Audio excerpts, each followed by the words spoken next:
Third presenter is Hyebin. She will talk about relationship between emotion and judgment. I want to know this relationship, so it is a pleasure. Thank you for your introduction. My name is Hyebin YOO, and my topic is about relationship between emotion and judgment. This is the outline.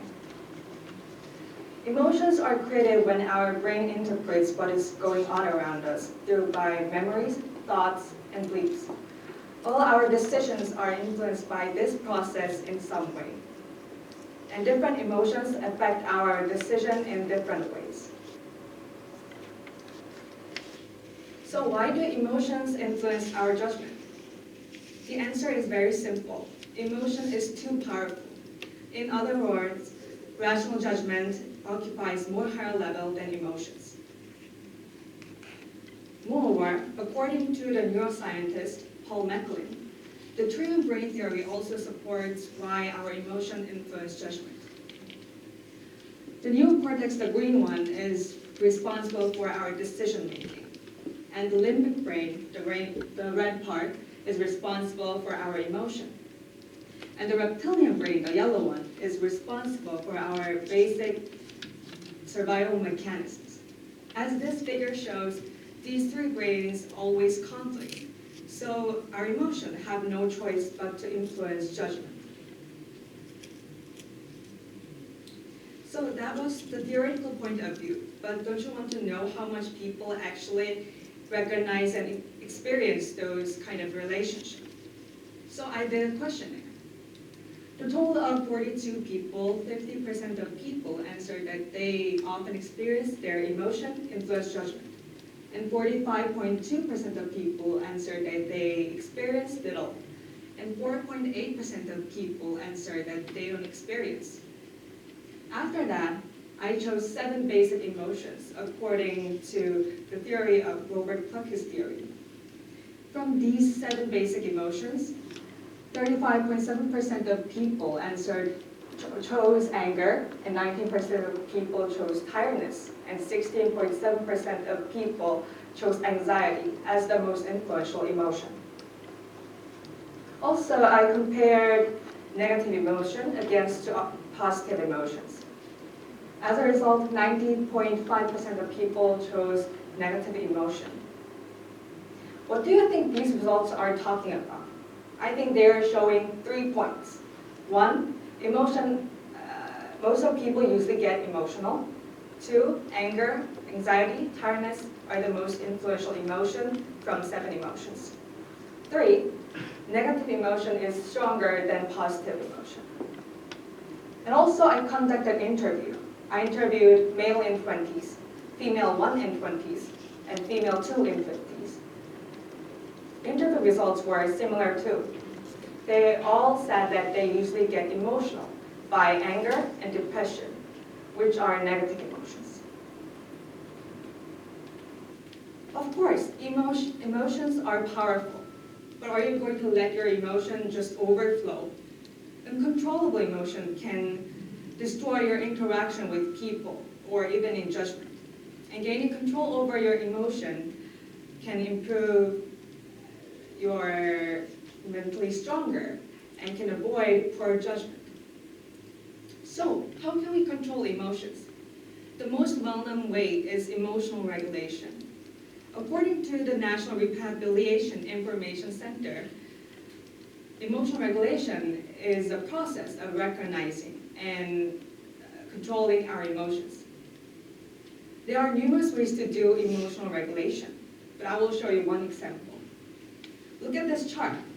This chart is an emotional regulation chart.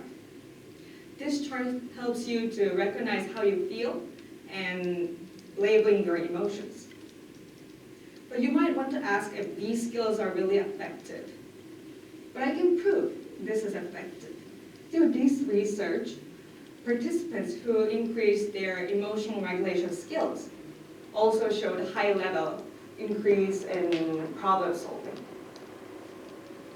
Moving to the next part, do you remember that the anger was the most influential emotion from my questionnaire results?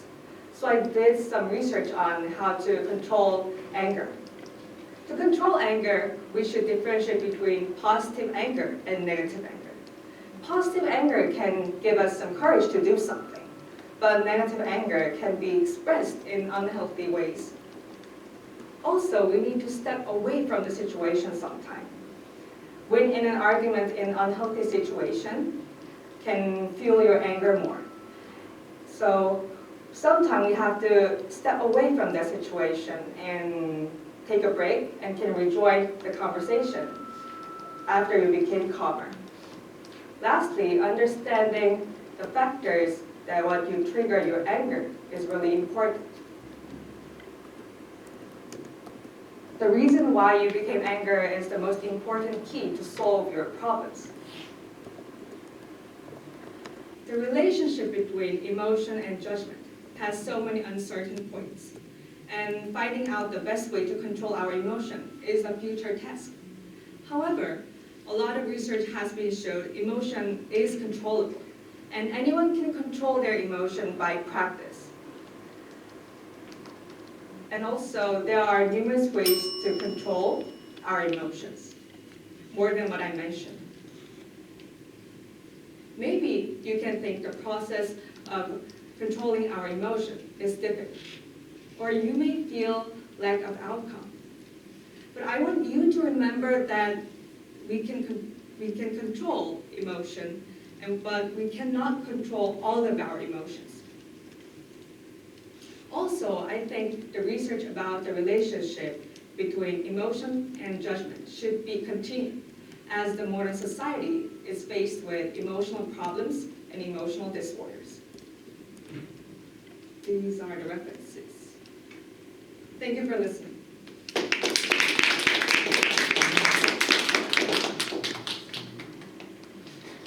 Thank you for wonderful presentation. I think I could know relationship with all. I think refrain from the action that I with the feelings.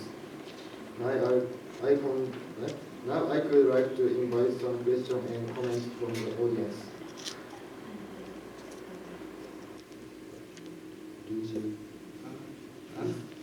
Yes. Thank you for your wonderful presentation. I'm from the class, and I have one question.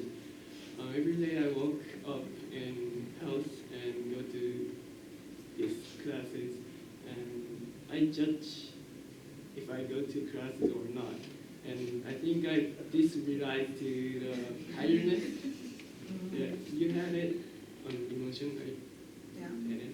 And I understand how we control anger from your presentation, but I want to know how to control the tiredness.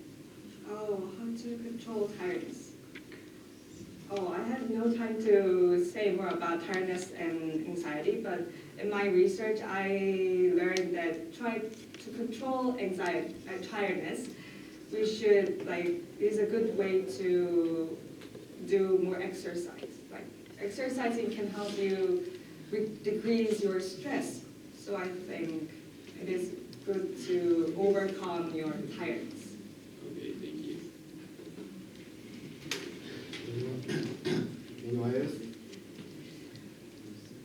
Thank you for this presentation. I'm Hina, and I can't image positive anger well. So, if there are some example of positive anger, please tell me.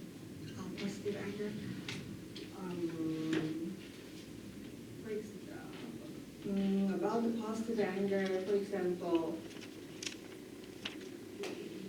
you can get angry, but sometimes gives your courage to do something new or something you can overcome the difficulties, I think that's the positive anger. Okay, thank you. Anyone else?